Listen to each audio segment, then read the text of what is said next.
신문 이야기 돌직구쇼에 오신 여러분 반갑습니다. 저는 신문 읽어주는 남자 김진입니다. 이변이 연출됐습니다. 도널드 트럼프가 미국 대통령으로 뽑혔습니다.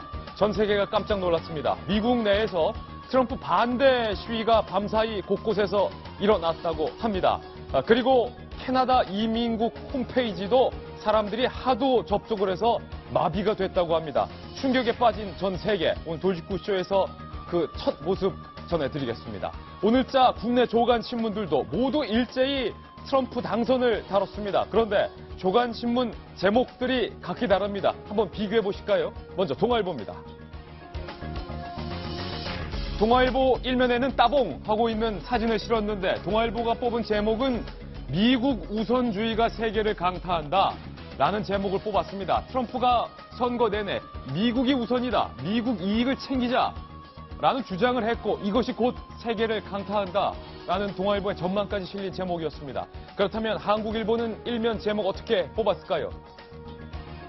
한국일보의 사진은 두 팔을 벌려 내겨오라 하고 있는 듯한 모습입니다. 제목, 트럼프 패닉, 세계가 불확실해졌다.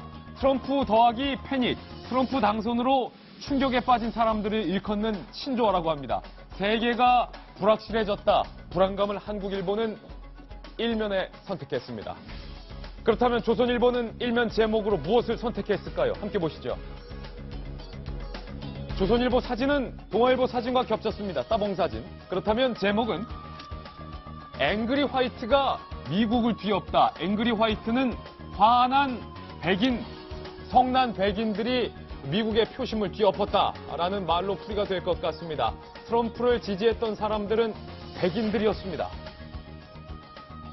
트럼프가 막말을 했음에도 불구하고 미국이 제일이다 라는 원칙을 지지했던 성난 백인들이 트럼프를 지지했다. 이런 겁니다. 이번엔 경향신문인데요. 경향신문 일면 제목 어떻게 나왔을까요? 경향신문 사진은 주먹을 쥐고 있는 트럼프의 사진. 제목은 미국이 뒤집어졌다. 전 세계가 충격에 빠졌다. 미국이 뒤집어졌다. 제목은 다 비슷비슷합니다. 다음 신문입니다. 이번에 한겨레 신문인데요. 돌리면 나옵니다. 한겨레 신문 사진, 동아일보 사진과 일치합니다. 제목은요. 트럼프 쇼크로 전 세계 패닉이다. 쇼크. 트럼프 충격이다 이거죠. 전 세계가 충격에 빠졌습니다. 앞서 말씀드렸던 것처럼 곳곳에서 미국 곳곳에서 트럼프 반대 시위가 일었고요. 세계 증시가 일제히 폭락했습니다. 이 트럼프 당선으로 인해서 불확실성이 더 커졌다라는 불안감이 반영된 겁니다. 다음 신문입니다. 이번엔 서울신문입니다. 역시 따봉. 제목은 트럼프 스톰, 세계를 덮치다. 트럼프 폭풍, 트럼프 안개, 세계를 덮쳤다. 도대체 앞날을 알 수 없다. 이런 불안감도 반영이 됐습니다. 다음 신문입니다. 이번엔 중앙일보인데요. 중앙일보는 제목 어떻게 달았을까요? 역시 돌리면 나옵니다.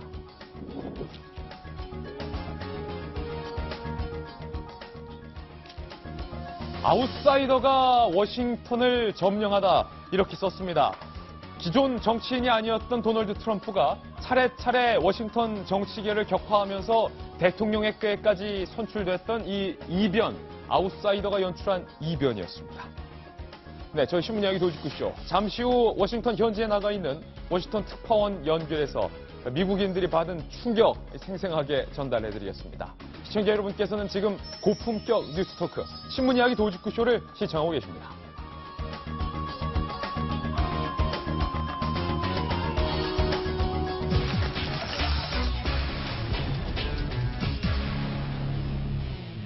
트럼프 패닉, 조간신문 제목 중에 이런 제목도 있었습니다. 트럼프 더하기 패닉, 트럼프 당선으로 충격을 받았다라는 말을 일컫는 신조어까지 생겨났습니다. 오늘 저희가 준비한 첫 번째 돌직구 신문부터 확인해 보시죠.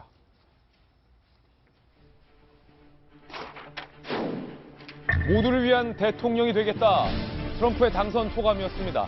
트럼프 시대, 미국은 과연 어떻게 변할까? 상당히 궁금한 대목인데요. 조금 전 제가 신문 읽어주는 남자에서 대한민국 오늘 아침 조간신문들의 제목을 소개해드렸다면 저희 돌직구쇼는 시청자 여러분의 품격에 걸맞게 고품격 토크쇼를 지향하기 때문에 전 세계 반응을 대변할 수 있다는 미국의 주요 언론들의 일면 헤드라인 제목들을 한번 뽑아봤습니다. 세계 주요 언론 톱기사 제목 오로지 돌직구쇼에서만 만날 수 있습니다. 함께 보시죠. 신문 이야기니까 뉴욕타임즈도 신문이니까 저희가 다 해당이 되죠. 뉴욕타임즈 제목을 한번 볼까요? 트럼프 트라이엄스. 트럼프 트라이엄스. 뉴욕타임즈가 굉장히 재치 있게 트럼프와 비슷한 단어 이 트라이엄을 뽑았습니다. 이 트라이엄은 PH가 묵음입니다. 트럼프가 뭐 일을 냈다. 트럼프가 뭐 성공을 했다. 트라이엄. 일을 냈다. 뭐 이런 제목입니다. 왜 미국인들은 이 PH 발음을 안 하는지는 그것까지는 잘 모르겠습니다만. 트럼프 트라이엄. 트럼프가 하여튼 성공했다. 라는 단어인데요. 밑에 또 제목이에요. 뭐 아웃사이더가 뭐 일 냈다. 뭐 이런 기사도 보입니다. 그리고 시카고 선타임즈 한번 볼까요? 시카고 선타임즈 일면 사진은 동아일보 일면 사진과 같네요. 뭐 미국이나 한국이나 신문 기자들이 보는 건 똑같나 봅니다. You are hired.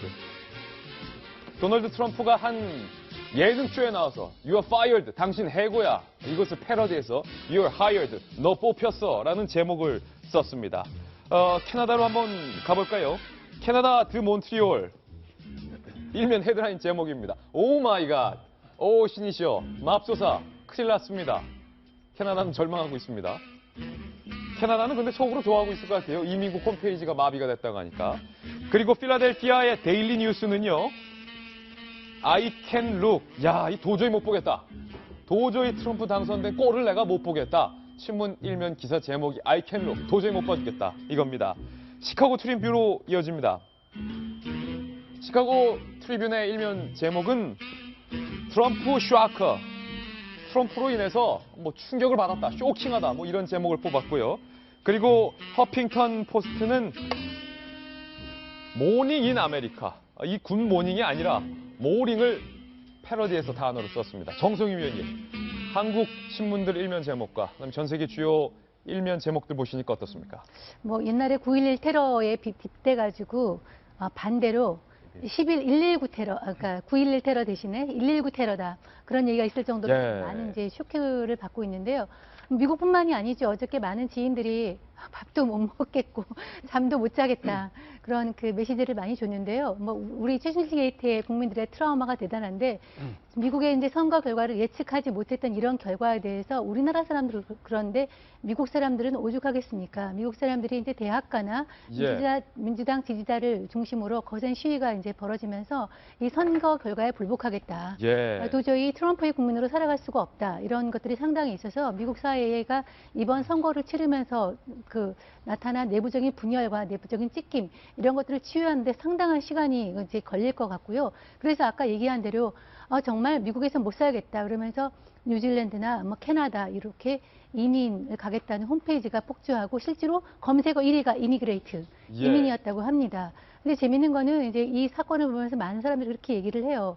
요즘 우리나라도 살기가 힘든데 우리는 이민 갈 데가 없다. 예. 옆에 중국 아니면 일본 아니면 북한 아니면 이게 우리는 이민 갈 데가 없다. 어쨌거나 우리나라에선 이게 잘 되도록 해야 된다. 이런 반응도 많이 보이더라고요. 그렇군요. 미국과 대한민국은 시차가 정반대이기 때문에 오늘 저희 한국이 아침이고 미국은 현재 밤입니다. 미국이 하루 동안 반대 트럼프 시위까지 열릴 정도로 미국인들도 충격이 대단하다고 합니다. 워싱턴 현지에 나가 있는 특파원을 전화로 한번 연결해서 현장 분위기 전해 듣겠습니다. 박정우 특파원 나와 계시죠? 워싱턴입니다. 예. 밤낮 가릴 거 없이 요즘 취재 때문에 바쁘실 텐데 캐나다 드 몬트리올의 신문 기사 제목이 오마이갓. 미국인들 사이에서도 반대 시위가 열렸다고 하는데 뭐 미국 언론 예측도 선거 결과와 달라서 놀란 건 우리뿐만이 아닐 것 같습니다. 예, 뭐 미국 시민들 전체가 놀랐다고 하고 있는 상황이고요. 트럼프를 지지했던 사람들조차 야 정말 트럼프가 됐다는 사실을 믿기 힘든 그런 상황인 것 같습니다. 찍고서 자기도 못 사실, 믿겠다. 예. 예, 찍고 나서도 못 믿겠다고 얘기를 하더라고요. 오늘 제가 사실 인터뷰 백인들과 또 흑인들 여러 명을 오늘 만나서 이 사람들이 도대체 선거 결과에 반응하는 게 어떤 건가라는 거를 제가 오늘 많이 취재를 해봤습니다. 예. 근데 참 많이 달라졌어요. 불과 며칠 사이에 많이 달라진 걸 느낀 게 제가 투표소에서 투표하는 사람들 인터뷰를 할 때는 트럼프 지지자들 인터뷰하는 게 제일 어려웠습니다. 예. 트럼프 지지자들은 절대 자기가 지지한다는 얘기를 하지 않으려고 하고 뭔가 자기가 정의롭지 않은 일을 하는 것처럼 그 시각이 있었기 때문에 예. 얘기를 안 하고 있었던 거죠. 아마 그런 것들이 여론조사를 할 때도 내가 트럼프를 지지한다는 게 잘 드러나지 않아서 결과적으로 이렇게 여론조사가 틀렸던 게 아닌가 하는 해석들이 지금 나오고 있는데요. 예. 지금 언론에 대한 불신도 상당히 큽니다. 예를 들어 CNN 같은 경우에는 노골적으로 힐러리 편을 들었다는 평가를 받았기 때문에 백인들, 이 침묵하는 다수의 백인들은 언론을 상당히 불신했습니다. 그래서 예. 결과적으로 언론에다 얘기하는 거나 기관에 얘기하는 것에 대해서 상당히 좀 조심스럽지 않았나 이런 생각이 들고요. 오늘 제가 현장에서 유권자들 만났을 때는 180도로 바뀌어 있었습니다. 아까 조금 전에 그 시위하는 얘기, 트럼프 반대 시위 얘기도 있었지만 예. 그런 것들은 부각이 됐기 때문에 그런 거고 대다수의 그 미국 인구의 67%를 차지하는 백인들은 상당히 긍정적인 반응, 그리고 기대 섞인 반응, 그리고 트럼프를 자기가 지지했다는 걸 이제는 숨기지 않고 과감하게 드러내는 모습들을 현장에서 제가 직접 확인할 수 있었고요. 예. 특히 놀라웠던 거는 여성 유권자들조차 트럼프에 대해서 상당히 호감을 갖고 있었다는 것, 속내를 드러내는 걸 보면서 상당히 좀 놀랐습니다. 그렇군요. 대선 결과가 나오기 전까지는 나 트럼프 지지합니다라는 말을 굉장히 부끄럽게 여기서 숨기고 있었는데 당선되니까 내가 트럼프 뽑았다라고 뭔가 변화가 백인들 사이에서 있었다는 말씀이신데 일부는 뭐 반발하겠지만 말씀하신 것처럼 그래도 다수는 트럼프에 대한 기대감이 클 텐데 가장 중요한 질문은 이 트럼프가 과연 깜이 되느냐, 앞으로 트럼프가 대통령직을 잘 수행할 수 있느냐라는 궁금증인 것 같습니다. 어떻습니까? 예, 일단 트럼프는 사업가입니다. DNA가 정치인 DNA가 아니라 사업가 DNA이기 때문에 가장 큰 이익을 추구하는 쪽으로 항상 의사결정을 할 거로 예상이 되고요. 예. 예전에 트럼프와 같이 사업해본 분들의 얘기를 간접적으로 취재를 해보면 의사결정이 상당히 합리적이다라는 얘기들을 하는 경우가 있습니다. 물론 이제 트럼프가 선거 전략상 그동안 극단주의적 모습을 보였던 측면도 있고 또 본인 성격이 또 그렇게 강한 성격이고 극단적인 거를 쪽을 추구하는 그런 성격이 있을 수는 있지만 근본적으로 사업가이기 때문에 아마 현실의 벽 아래서 여러 가지 것들을 해내지 않겠느냐 이렇게 지금 예상을 하고 있고요. 트럼프를 지지했다거나 또 지지하지 않았더라도 트럼프에 기대를 갖고 있는 계층에서는 트럼프가 이 일을 그래도 제법 잘 해낼 거다 이런 기대감을 갖고 있습니다. 물론 아까 조금 전에 정성희 의원께서 말씀하셨듯이 미국이 지금 둘로 갈라진 상처를 치유하는 데 상당히 시간이 걸릴 텐데 일단 오바마 대통령과 힐러리가 트럼프에 대해서 인정을 하고 있는 상황이고 그리고 트럼프가 내일 백악관에 이제 초청을 받아서 가지 않습니까? 그렇게 되면은 그런 모습들을 통해서 이런 갈등이 치유되는 과정을 거치지 않겠느냐 이렇게 예상을 해볼 수 있을 것 같습니다. 예, 알겠습니다. 박정훈 특파원 고생 많았습니다. 감사합니다. 네, 지금까지 워싱턴에 나가 있는 박정훈 특파원 전화로 연결을 해봤습니다. 특파원이 말한 것처럼 미국 시민들도 심지어 도널드 트럼프를 뽑은 사람도 선거 결과에 충격을 받았다고 합니다. 말 그대로 트럼프 패닉이라는 단어가 정확할 것 같은데 트럼프 당선으로 변화된 거 4가지를 저희가 뽑아봤습니다. 과연 무엇이 달라질까? 그리고 무엇이 궁금할까? 출력물을 통해서 먼저 만나보시죠. 트럼프의 미국 달라질 겁니다. 분명히 3가지. 첫 번째는요. 방금 저희가 말씀했던 것처럼 트럼프 패닉 말씀드린 것처럼 트럼프 당선에 전 세계가 설마 했던 일이 벌어졌다. 쇼크까지 입었다는 건데 박정훈 특파원과 또 정성희 위원께서 언급하셨듯이 캐나다 이민국 홈페이지까지 지금 마비될 정도로 미국인들이 상당히 충격을 먹고 있다라는 얘기까지 우리가 파악할 수 있었습니다. 그렇다면 두 번째입니다. 이제 궁금한 건 과연 트럼프가 누구인가? 어떻게 이 정치적인 아웃사이더가 백악관 주인까지 될 수 있었느냐일 겁니다. 트럼프는 과연 누구인지 김민지 기자가 상세하게 취재를 했습니다. 트럼프의 어린 시절부터 지금 당선에 이르기까지 전 과정을 한번 만나보시죠. 아웃사이더 트럼프는 팔색조 같은 이력의 소유자. 1946년 미국 뉴욕 부동산업자의 넷째로 태어났습니다. 어린 시절부터 그의 기행은 유명했습니다. 13살 때 음악교사를 폭행한 뒤 뉴욕 군사학교에 보내졌고 강제 징집을 4차례나 미룬 뒤 병역 면제를 받습니다. 포덤 대학을 다니다 2년 뒤 펜실베니아대 와튼스쿨로 편입했고 아버지에게 부동산과 현금을 물려받은 뒤 사업가로 명성을 날립니다. 뉴욕에 트럼프 타워를 세우면서 자신의 사업력을 과시했고 카지노, 골프장 등 갖고 있는 사업체만 500개가 넘습니다. All of this is going to combine to make probably the most successful hotel, one of them in the country. 포브스지는 그의 재산을 40억 달러, 우리 돈 4조 7천억 원으로 추정합니다. 그의 당선으로 미국 역사상 최고의 부자 대통령이 탄생한 겁니다. 트럼프는 사업가 이상의 대중적 행보도 이어갑니다. 미스 USA, 미스 유니버스를 인수해 운영자로 나섰고 TV 리얼리티 쇼 어프렌티스의 진행자로 인기를 끌었습니다.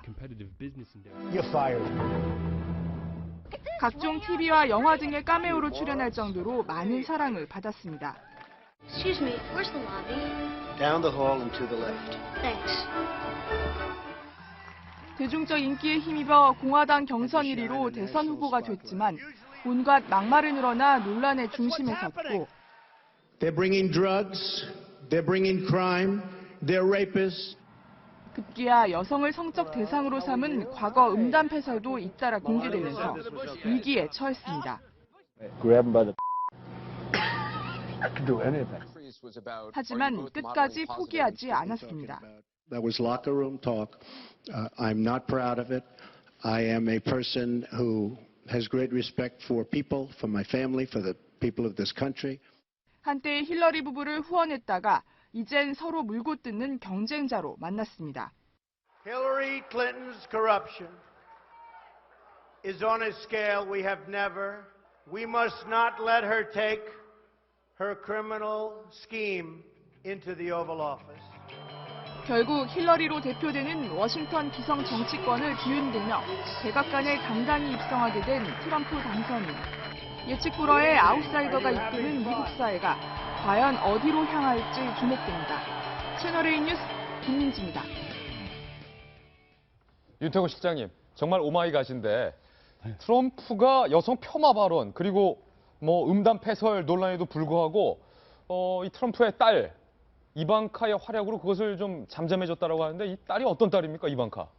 우리 한번 기억나시죠? 예. 2차 토론 때인가 1차 토론 때 토론 말미에 사회자가 서로한테 칭찬 한 가지씩 하라고 한 적이 있었을 예. 거예요. 그때 이제 서로가 이제 한참 고민하다가 트럼프가 힐러리에 대해 가지고는 참 당신은 싸움꾼이다. 잘 싸운다라고 예. 칭찬을 했고 힐러리가 트럼프한테 당신은 모르겠는데 자식은 참 잘 키운 것 같다라고 칭찬한 거 아마 기억하실 거예요. 거기 예. 이제 대표적인 인물이 이제 이방카 트럼프죠. 그래서 미국 언론에서는 퍼스트 도러의 시대가 도래할 것이다. 퍼스트 레이디가 아니라 퍼스트 그렇죠. 도터, 딸.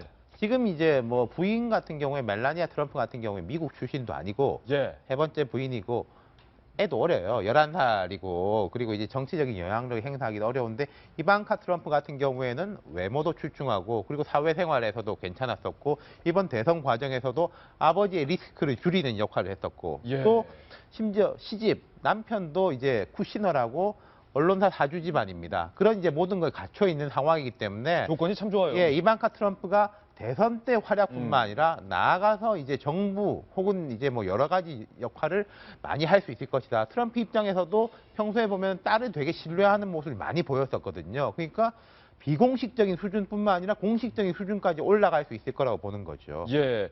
학교도 도널드 트럼프와 같이 와튼 예. 스쿨을 나온 굉장한 재원이다라고 하는데 이 칼럼 우리가 국내 정치인이든 해외 정치인이든 아들 문제, 이 딸 문제 때문에 참 정치인의 앞길을 망친 정치인들 여러 봤습니다. 뭐 정유라 씨도 있지만 이래서 자녀 농사를 잘 지어야 된다. 하물며 도널드라도. 근데 이제 그 문화가 굉장히 다른 게 우리나라는 가족들이 관여하는 걸 굉장히 이제 터부시하잖아요. 그리고 실제 과거 뭐 YS만 해도 뭐 김현철 씨가 이제 일을 워낙 저질렀고 등등해서 안 좋은 기억도 있고 가족들이 개입하면은 뭔가 일이 될 것도 안 된다. 사실은 그건 뭐 조선시대부터 했던 얘기이기도 하죠. 조선시대부터 그랬습니까? 그렇죠. 예. 그래서 뭐 이제 사돈을 맺고 뭐 그 상대방의 사돈 집에서 일을 저지르든 본인들이 일을 저지르든 여러 가지 가족들에 대해서 좀 이렇게 조심하는 그런 분위기가 있는데 미국은 좀 다른 것 같아요. 우리나라랑은. 그래서 실제 이제 빌 클린턴이 대통령으로 있을 때 힐러리도 뭐 다른 퍼스트 레이디보다 훨씬 더 적극적으로 실제 일을 하고 어젠다를 만들어가면서 이제 일을 추진하는 그런 모습을 보였고요. 이번에도 보니까 마찬가지였어요. 이제 뭐 와이프는 이제 약간 그 멜라니아는 뒤로 빠져 있는 상황이고 사람들한테 호감형인 지금 화면에 나오는 저 이방카가 앞에 나와서 진두지휘하는 그런 모습을 보였는데 외모도 참 아름답네요. 예, 외모도 훌륭하고 와튼 스쿨도 나오고 또 이제 아이가 3명이라고 하죠. 그래서 이제 실제 아버지의 어떤 비호감을 이 딸이 채워준 거예요. 그러니까 외모가 됐던 성품이 됐던 그리고 일하는 여성으로서의 어떤 그런 어떤 공감 능력들 예. 그리고 실제 여성 공약 뭐 그 출산휴가 6주 이런 여성 공약들을 실제 이방카가 만들어서 이제 냈다고 하죠. 근데 이제 앞으로 특별 보좌관 같은 역할을 하지 않을까라는 생각을 하는데 이 사람이 참 막강한 것이 트럼프가 그 경선 이제 치르면서 대선 후보로 공화당 내 후보로 결정될 것인가 뭐 반신반의하는 그런 상황이었는데 어쨌든 그것까지 성공시킨 당시 선거 캠프의 본부장을 해고시켰어요. 예. 그러니까 그만큼 굉장히 내부에서 권력이 대단하다는 거고 그만큼 트럼프가 자기 딸을 굉장히 신뢰한다는 거기 때문에 백악관에서 앞으로 어떤 일을 할지 이제 문고리 3인방 이상의 역할을 할 거라는 생각을 합니다. 네. 아, 저기다 대고 문고리 3인방 얘기하면 트럼프가 화낼 것 같은데 트럼프 당선으로 달라진 것 이번엔 3번째 포인트입니다. 함께 보시죠. 이제 우리나라와의 과연 영향력과 우리나라의 관계에 대한 부분을 우리가 꼼꼼히 따져봐야 될 것 같습니다. 도널드 트럼프가 김병미 전 의원님 유세 때마다 내가 북한 김정은이랑 햄버거 먹으면서 핵 협상할 거다. 왜냐? 김정은이 햄버거 좋아하니까. 굉장히 무식하고 단순한 이야기를 했는데 이제 진짜 이게 현실화될 것이냐? 네. 트럼프가 김정은과 과연 만날 것이냐? 뭐 등등. 저는 어제 잠이 안 오더라고요. 사실 전혀 상상을 못했는데 진짜 트럼프가 당선되는 걸 보면서 우리 한반도의 정세는 어떻게 될 것인가에 대한 우려와 걱정이 컸는데요. 일단은 김정은 같은 경우는 회심의 미소를 좀 젓지 않을까 싶어요. 그동안에 북한을 바라보는 대북 정책 기조가 굉장한 제재 조치로서 미국을 중심으로 국제사회 공조를 이뤄왔지 않습니까? 네. 근데 기본적으로 일단 이 기조 자체는 흔들리지 않을 거다라는 전문가들의 믿음은 있는 것 같은데 그럼에도 불구하고 트럼프가 워낙 예측 불허의 사람이고 또 사실상 정치권의 기성 정치권의 사람이 아니라 외부에서 대단한 협상가로 알려져 있는 만큼 김정은을 대상으로 말씀하신 것처럼 햄버거 협상을 할지도 모르겠다. 햄버거 협상. 햄버거 협상이라는 건 김정은을 존중해서가 아니라 사실 상대들이 약간 무시한 거거든요. 예. 너랑은 햄버거나 먹으면서 얘기를 하겠다라는 거지만 기본적으로 만나겠다는 거잖아요. 예. 만나서 북한의 핵 문제를 가지고 핵 동결이 됐든 협상과 타결을 미국과 북한이 이끌어낼 수 있는 가능성이 있다는 겁니다. 이런 측면에서 그동안 대한민국 정부가 가져왔던 여러 가지 정책적 기조들과 혹시나 좀 어그러질 수도 있는 상황, 그리고 우리 정부가 여기에 도태될 수도 있는 여러 가지 가능성들이 있기 때문에 굉장히 혼란스러운 하루였다라는 생각이 들고요.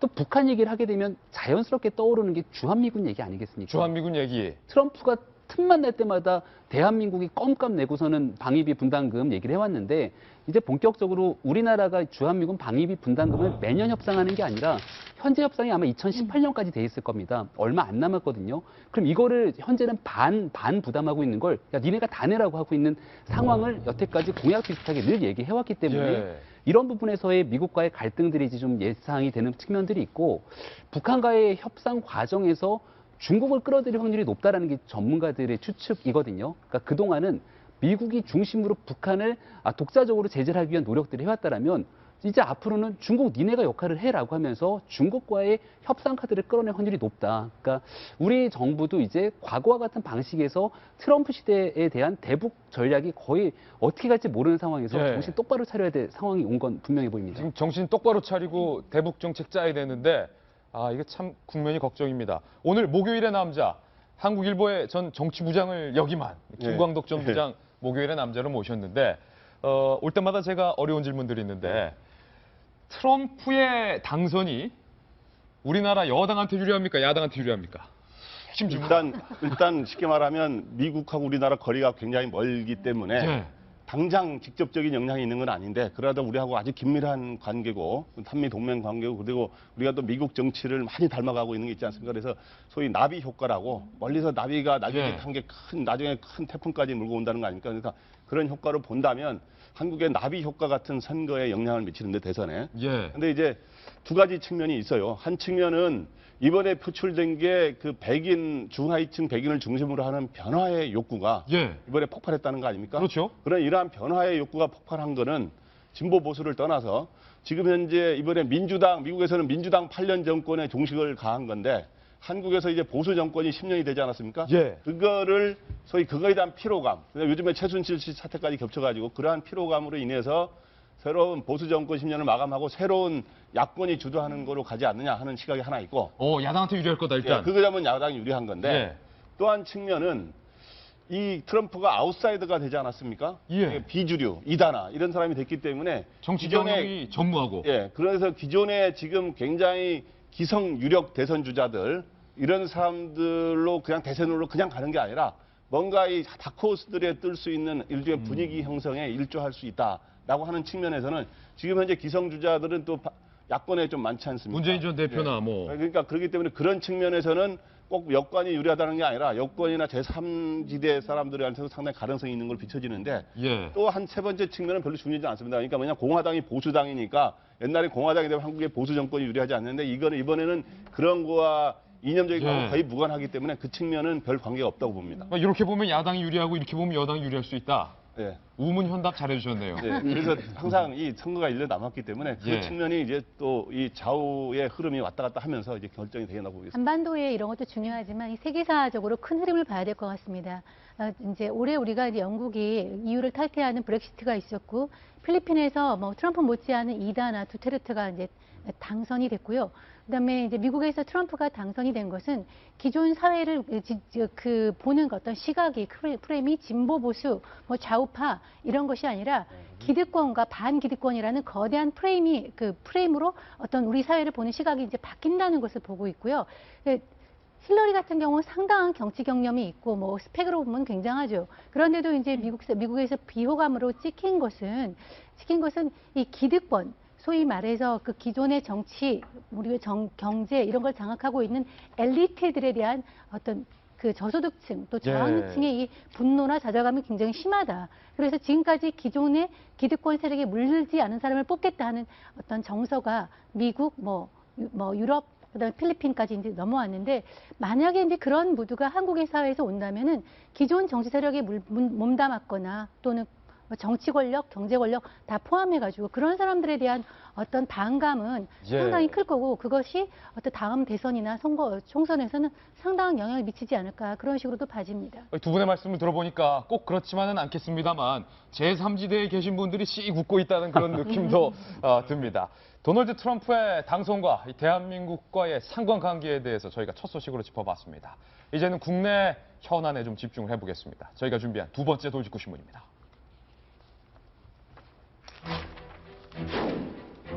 최순실과 성형외과와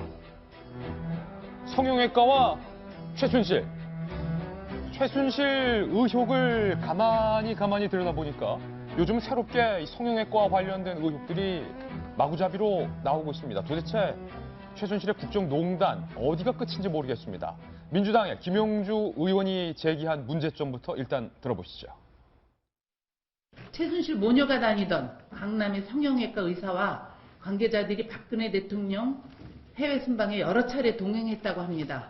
이뿐 아니라 청와대 경제수석의 업무가 이 성형외과의 해외 진출을 돕는 것이었습니다. 조은동 전 청와대 경제수석은 대통령의 지시를 받아 이 성형외과의 해외 진출을 돕다가 일이 제대로 진행되지 않아 해임됐다고 합니다. 성형외과의 해외 진출을 성사시키지 못한 컨설팅 업체는 세무조사를 받고 업체 대표의 가족까지 피해를 입었습니다. 대통령이 금실로 최순실의 빵빵한 얼굴을 만들고 관리해준 성형외과 사람들까지 호가호위하는 나라. 박근혜 최순실 게이트는 박순실 나라입니다. 박순실 나라.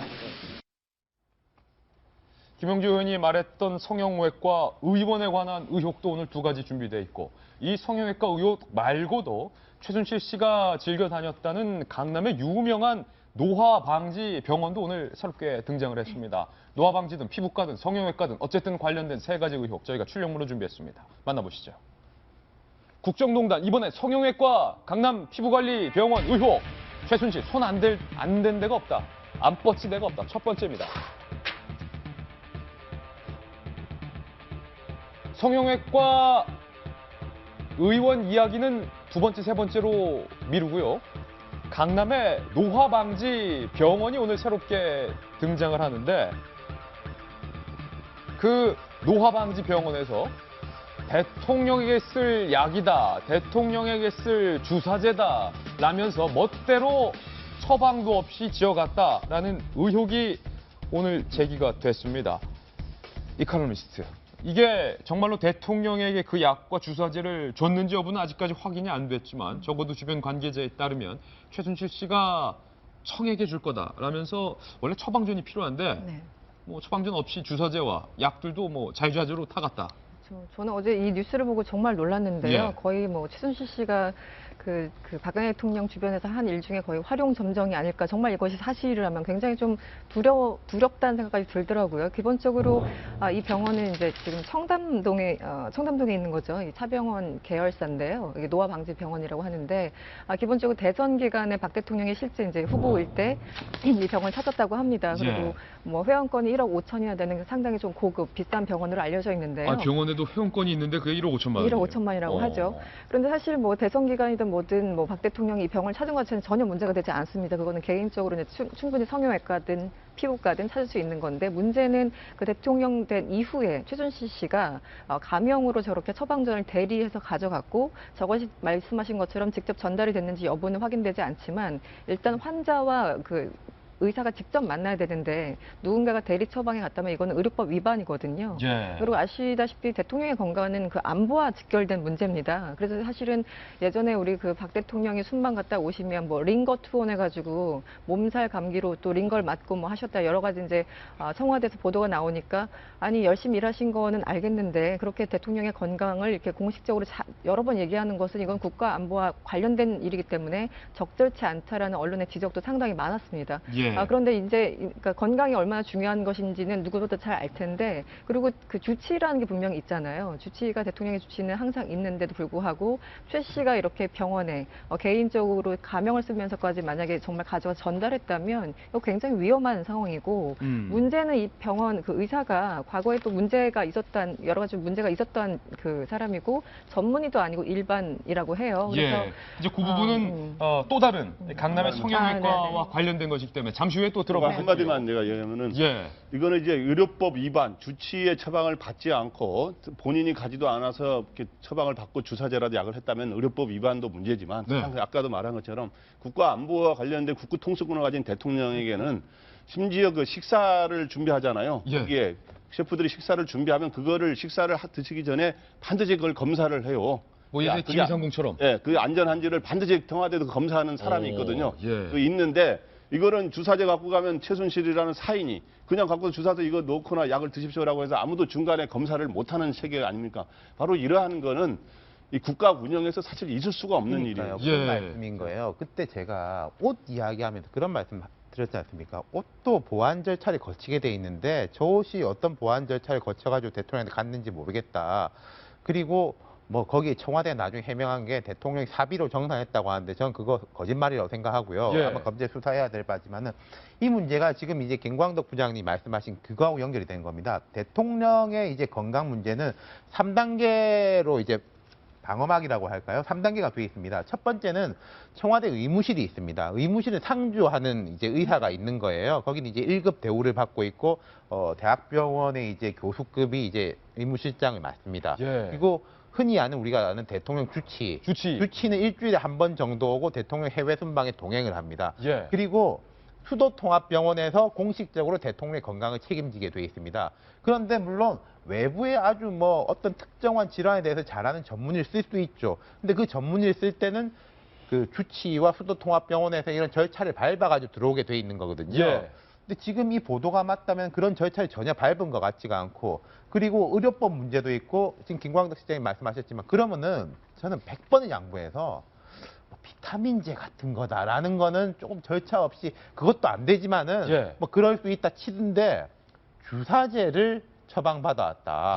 그럼 그 주사는 누가 놓았습니까? 그럼 대통령 이런 수 있겠죠. 의무실에다가 갖다 주면서 무조건 놔라고 했다면은 그것도 엄청난 이 절차뿐만 아니라 안보적인 문제로 비화될 수 있는 거예요. 아니면은 의무실에서 나왔다면 그나마 다행인데 의무실도 아니고 만약에 제3자가 어떤 사람이 대통령한테 직접 피부 주사 혹은 근육 주사 놨다고 하면은 저는 그 상상을 못 하겠네요. 해당 노화방지 병원 측에서는 대리 처방은 불가능한 일이다라고 일단은 이 의혹에 대해서 부인을 했지만 한 가지 흥미로운 점은 정성희 위원님, 이 청담동의 노화방지 병원과 이 병원이 속한 큰 모병원이 정부로부터 192억 원의 연구중심 병원으로 선정이 돼서 연구비를 지원받았다. 사실 이거는 저는 이제 직접적으로 연관시키기에는 좀 그 부정적입니다. 왜냐면 이 병원은 사실 우리나라 줄기세포 분야나 난임 분야에 있어서는 뭐 탑을 달리는 분야니까 예를 들어서 불기세포나 뭐 이런 분야에 있어서 난임 분야에 있어서 뭐 지원을 한다면 저거 외에는 뭐 다른 대안을 갖기는 힘듭니다. 근데 그거와 무관하게 이제 지금 말하고 있는 청담동에 있는 병원은 거기에서 특별하게 줄기세포라든가 이런 걸 가지고 나서 시술을 하는 일종의 노화 방지거든요. 예. 치료병원이 아닙니다. 치료병원이 아니기 때문에 이제 이거를 보면은 대통령이 뭐 최순실이 저쪽에서 처방전을 가지고 갔다 하면은 대통령의 직접적인 건강과 관련다기보다는 일종의 노화 방지와 관련된 약품일 가능성이 높은데 이제 그런 측면에서 아까 말한 국가 안보와 관련된 대통령 부분에 대해서 저렇게 했다는 거. 그 다음에 또 좀 다르게 해석을 하자면 그 대통령의 건강을 책임지는 주치의를 갖다가 이제 배제한 채 대통령이 사실 이제 미용적인 측면 이런 부분을 따로 관리했다라는 측면에서 좀 심각하게 이제 봐야 될 것 같고요. 예. 이거는 뭐 지금 조사가 진행 중이지만 지금 검찰이 조사하고 있지만 만약에 대통령이 조사를 하게 되면 최순실의 뭐 국정농단과 관련된 여러 갈래의 지금 수사가 진행 중인데 근 하나의 관리로 대통령의 미용과 관련된 예. 부분에 대해서 상당히 개입했다는 것은 역시 조사와 수사의 대상이 돼야 될 거라고 봅니다. 김병민 전 의원님, 예. 저는 깜짝 놀랐는데 이 안티에이징이라고 하잖아요. 아마 이 많은 중년 여성분들이 관심을 갖고 계실 겁니다. 주름을 펴주고 젊음을 찾아주고 피부가 생기 있게 탄력 있게 해주는 그 안티에이징 기술이 뭐 대한민국 병원이 최고다 이런 말은 알려져 있는데 그 중에서도 이 병원이 안티에이징으로 굉장히 유명한데 네.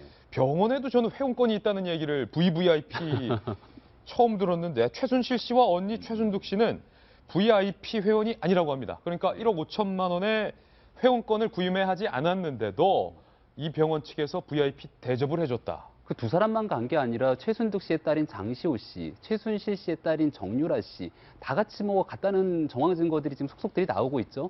근데 1억 5천만 원씩 돈을 주고 회원권을 주고 그 집안 식구들이 다 같이 드나들었겠느냐라는 생각을 해봤을 때는 만약에 그 사람들한테 회원권의 돈을 받지 않고 시술과 특혜를 해주면서 예. 정부로부터 거의 수백억 원대에 달하는 연구비 지원을 받았다라면 이 또한 검찰의 수사 대상이 될 수도 있겠다라는 생각이 들고요.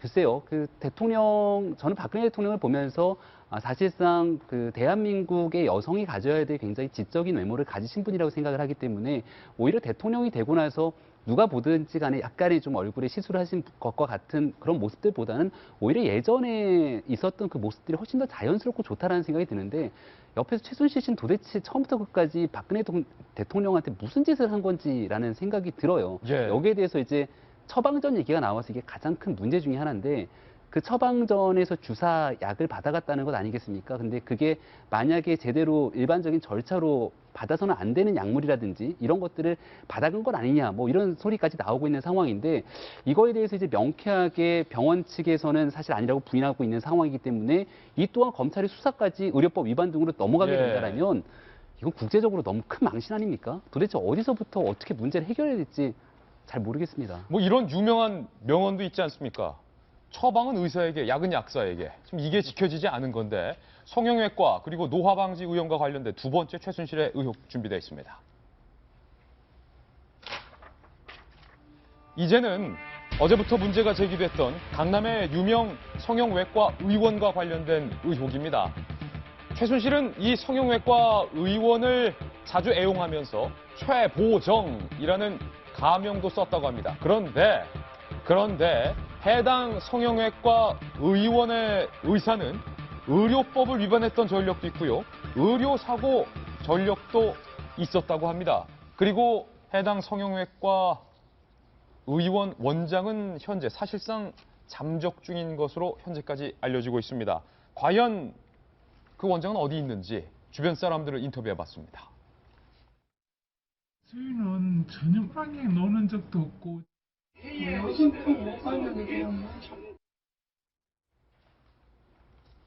네, 그리고 해당 한 언론에서 해당 성형외과 의원 원장의 아내를 인터뷰했는데요. 원장 아내의 인터뷰 내용도 한번 살펴보겠습니다. 최 씨가 최보정이라는 가명을 사용했기 때문에 이름 또 나왔어요, 지금. 당시엔 그가 최순실 씨인지 몰랐다. 최보정. 뭔가 이렇게 보정을 했다는 뜻일까요? 문건 파동 이후 최 씨가 대통령과 가까운 것보다 옷과 속옷 같은 것 해다 주는 사비서, 사사로울 사, 개인적인 비서겠구나. 뭐 이렇게 생각을 했다는 건데 중요한 건 김병민 전 의원님. 이 성형외과 의사가 뭐 전문의도 아니고 일반 의였다라는 사실 어제 다 나왔는데 의료법 위반과 의료사고 전력도 있다고요? 시청자분들이 헷갈리실까봐 아까 말했던 안티에이징 병원과는 다른 병원입니다. 거기는 예. 굉장히 크고 규모가 있는 병원이고요. 여긴 말한 것처럼 전문의도 아닌 일반 이 출신의 성형 진료 과목을 보는 곳인데 과거에 아마 뭐 보도에 실명이 다 나왔으니까 개그우먼 이영자 씨 사건이 한번 터졌던 적이 있거든요. 예. 이영자 씨를 대상으로 같이 뭔가의 기사 보도된 내용에 따르면 사업 관계에서 좀 뭔가 틀어지니까 소위 말해서 이영자 씨에 대한 악의적인 모습들에 대해서 더 내용들을 원래 의료기관이라고 하면 환자의 의료 내역에 대해서 진료 내역에 대해서는 보호를 지켜야 되는 건데 거기에 대해서 살을 그냥 뺀 게 아니라 뭐 지방흡입 등으로 뺀 거다라는 식의 내용들을 유출하면서 예. 그 당시 한참 논란이 됐던 적 기억하실 거예요. 이영자 씨의 이른바 지방흡입 시술 논란. 네. 바로 해당 성형외과 바로 그 의사가 공개한 거군요. 그 성형외과라고 해야 되나요? 성형외과 의원이라고 해야 되나요? 그 곳이고요.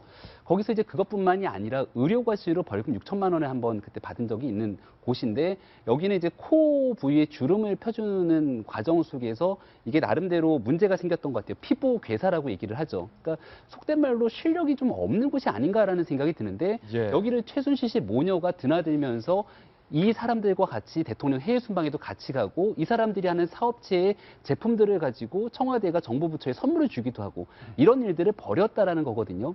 그러니까 저는 최순실 씨에 대해서 참 용서하지 못할 부분들이 우리 고영태 씨 아마 기억하실 겁니다. 예. 그러니까 사실 정부 부처에서 뭔가 일을 하기에는 아무런 공적 경험이나 전문성이 없는 사람한테도 여러 가지 역할을 줬던 것처럼 대통령한테 뭔가 소개를 시키거나 아니면은 최소한도의 일을 하기 위해서 가져야 되는 전문적인 지식 있는 사람들과 손을 잡고 뭔가 일을 해야 되는데 예. 불법을 저지르더라도 좀 제대로 된 사람이랑 해야 되는데 이게 뭐 하는 거예요. 그래서 예. 이 사람들이 아주 만약의 경우에 대통령의 청와대에 같이 가거나 해외 순방 과정에서 대통령의 몸과 얼굴에 뭔가 시술하는 과정에 관여를 했다라면은 아니 일반 사람들을 대상으로 하는 의료과실로 피부 괴사가 이루어질 정도의 시력을 갖고 있는 사람이라면 아까 말했던 국가안보에 정말 엄청난 결함이 있는 행위를 한 거기 때문에 참 뭐 정말 믿기 어려운 일들이 자꾸 벌어지고 있습니다. 제가 계속 차라리 이것까지면 괜찮은데 더 문제다라고 그러는데 더 그런 거예요. 앞서 말씀드린 노화방지 클리닉보다 여기는 더 문제인 게 제가 아까 그 병원 원장의 부인이란 말을 들으면서 거기부터 말이 안 되는 게 있어요. 가명을 썼기 때문에 몰랐다. 병원은 가명으로 갈 수가 없습니다. 그렇군요. 우리가 건강보험, 뭐 비보험도 있지만은 의료 기록을 남기지 않고 현금만 주고 시술을 받는다는 거는 법적으로 있을 수가 없는 일입니다. 상당히 예리한 지적입니다. 근데 이 사람은 예를 들어서 신분증도 안 내고 뭐도 안 내고 이름 쓰고 돈 내고 그냥 진료받고 갔다라는 거잖아요. 이 병원 예. 원장의 말이 맞다면은 거기에서부터 일단 불법이고 기록을 안 남기고 말하자면은 대포폰 쓰는 거랑 똑같은 거예요. 예. 이분은. 그리고 그 다음에 연결되는 게 이 병원 측은 정당한 절차를 거쳤다고 말을 하지만은 이런 수준의 병원이 대통령 해외 순방에 동행을 하고 그리고 뭐 면세점에 입점을 하고 예. 대통령이 나눠주는 선물에 여기서 만든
연대 아닌 연대를 한 모습입니다. 직접 들어보시죠. 국민들의 요구는 뭐 한마디로 대통령이 즉각 물러나라는 것입니다.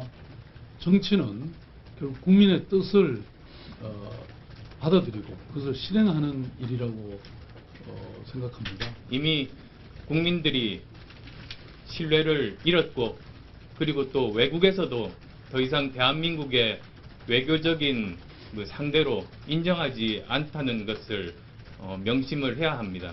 가장 빨리 사태를 수습하고 혼란을 막는 길이 대통령이 물러나고 빨리 그다음 새로운 리더십을 세우는 방법밖에 없다는 것이 저와 박 시장님의 공통된 의견입니다.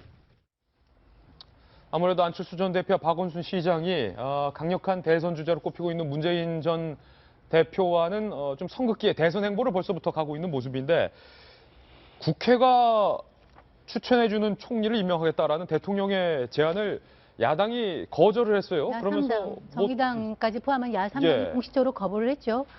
어제를 기점으로 제 생각에는 그 야당이 이제나 탄핵이나 하야 국면으로 이제 돌아선 걸로 생각합니다. 그동안은 이 사태 수습을 가지고 국회와 이제 청와대가 계속 밀당을 하고 있었는데요. 국회라기보다는 야당인데 어저께 이제 국회가 추천하는 총리를 임명하겠다면서 사실상 김병준 총리에 대한 철회 의사를 밝힌 그 청와대 박근혜 대통령 요구에 야당이 공식적으로 거부 의사를 밝히고 그리고 또 이번에 이제 토요일 날 내일 모레죠 있을 촛불 집회에 나가겠다라고 얘기를 한 거는 이 시점을 이제 기점으로 해서 야당은 이제 하야 국면으로 갔다라는 거고 볼 수 있겠고요. 그 앞장서고 있는 것이 지금 이제 안철수하고 박원순 박원순 시장과 안철수 대표인데 다만 지금 현재 문재인 전 대표는 약간 다른 결이 다르고 있습니다. 여전히 거국 중립 내각을 이제 지지하고 있는데 이거는 제 생각으로는 이제 문재인 전 대표가 갖고 있는 독특한 상황 때문에 그런 것 같습니다. 문재인 대표 지금 하야나 탕핵 정국으로 하면 60일 내에 선거를 치러야 되는데 그 상황에서 지금 현재의 지지도